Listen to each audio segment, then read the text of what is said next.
Please get ready for dictation of exercise number 9 and 10 from Progressive Magazine of April 2023. 5 seconds to go.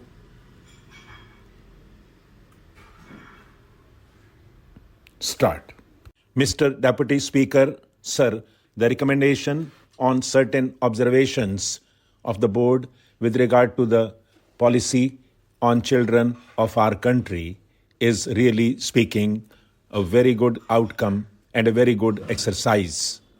I have patiently heard the views on the policy as they were expressed by our Honorable Deputy Minister on the last day of the previous session.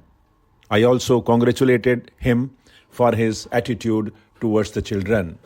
But I would like to point out a few things on this national policy on children which is followed in other countries as well as in India.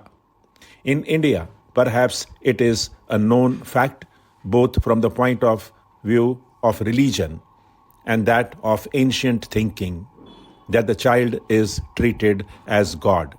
Usually it is a common phenomenon both in the villages and in the cities.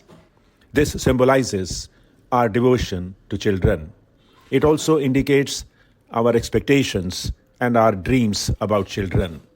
I could really appreciate that when we were under the British rule, we could not evolve a suitable policy in relation to children with a view to improving their conditions. But we are now a free country.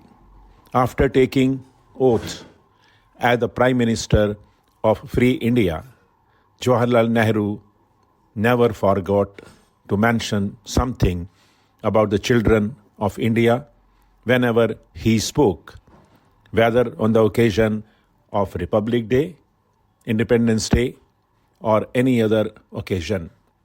He thought that the country could have been built much more constructively if the children had been given sufficient care and they had been made to feel that they were partners in all our work.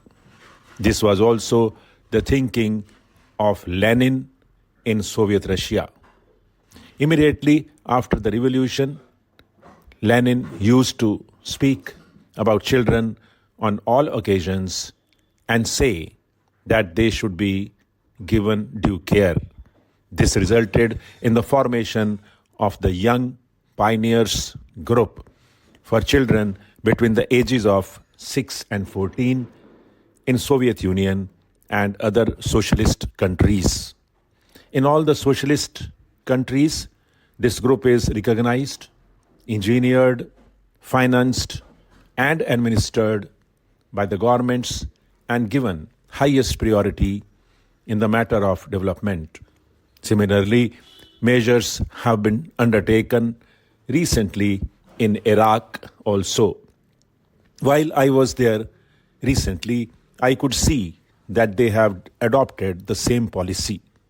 The first priority is given to them by that country. In our country, many organizations do take care of the children. Voluntary organizations and the state governments do provide them with many facilities. The recommendations are very nice. If we read them, they appear to be much more constructive than even the Young Pioneer Group's programs in the Soviet Union. But in actual practice, nothing has been done because of lack of funds. Receiving a salary or paying income tax, wealth tax, gift tax, or vehicle tax is requested to participate in the endeavor to raise resources for children. Nobody will object. If the general masses pay 5 paisa per individual per year, we can have a very sizable budget and a very constructive and comprehensive policy both at the center and in the states. When a child grows into a young man, he talks of sports and games.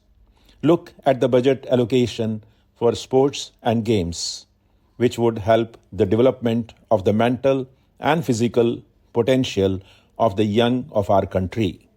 It is a small amount in comparison to what they spend in Middle Eastern countries.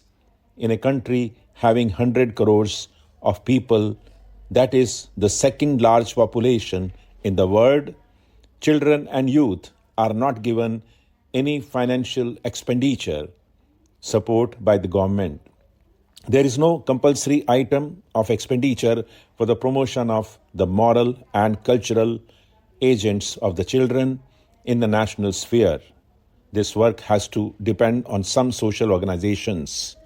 I do not object to the participation of voluntary organizations, but I do feel that when a country proclaims itself to be a socialist country or a country on its march towards socialism, the looking after the youth and children should be the basic pillar of the policy of the country. What is the position in our country? The children are badly neglected.